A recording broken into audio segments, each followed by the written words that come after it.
Allez, on doit maintenant aider de Nicolas. On va déterminer l'équation de la trajectoire. Affine, on démarre par quoi?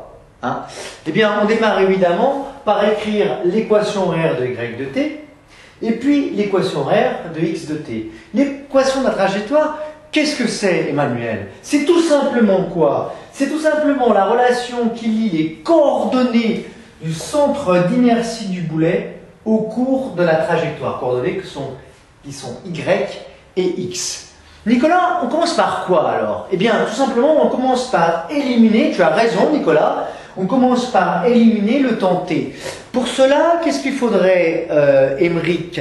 Eh bien, il faudrait tout simplement prendre cette équation-là et dire que t égale x sur v0 cos alpha.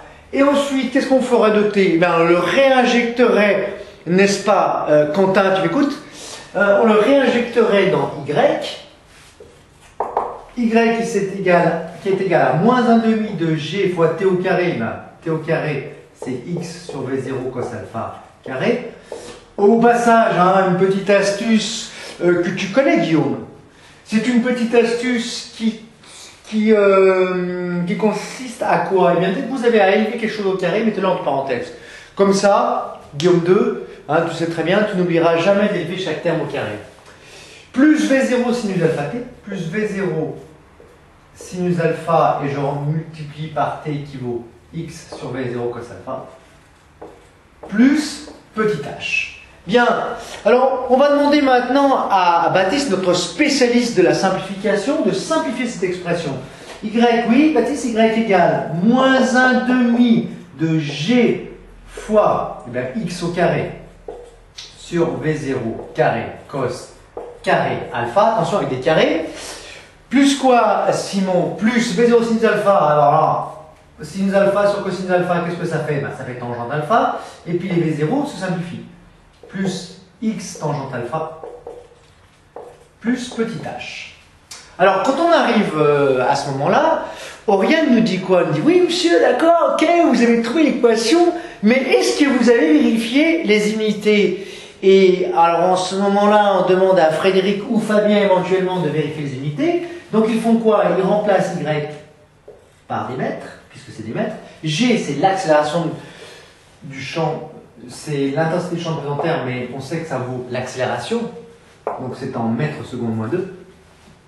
Mètres secondes moins 2. X au carré, ça fait des mètres au carré. V0 carré, c'est des mètres seconde moins 1 au carré. Donc mètre seconde moins 1 au carré, ça fait mètre carré seconde moins 1 au carré, seconde moins 2.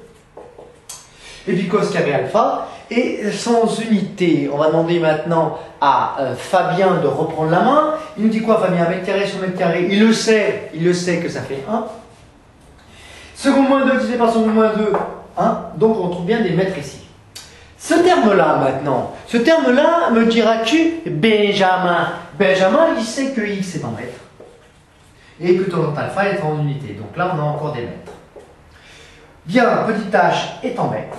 Voilà. Donc l'équation est bien homogène. Au passage, si on veut que Sébastien nous rassure, Sébastien nous dira quoi? Que cette équation-là, normalement, c'est une parabole, la forme ax carré plus bx plus c. Ax carré plus bx plus c. Tout va bien, on a bien trouvé une équation de trajectoire de type parabolique et on a vérifié les unités. Merci Hugo, Florent, Paul et Morgane pour votre collaboration.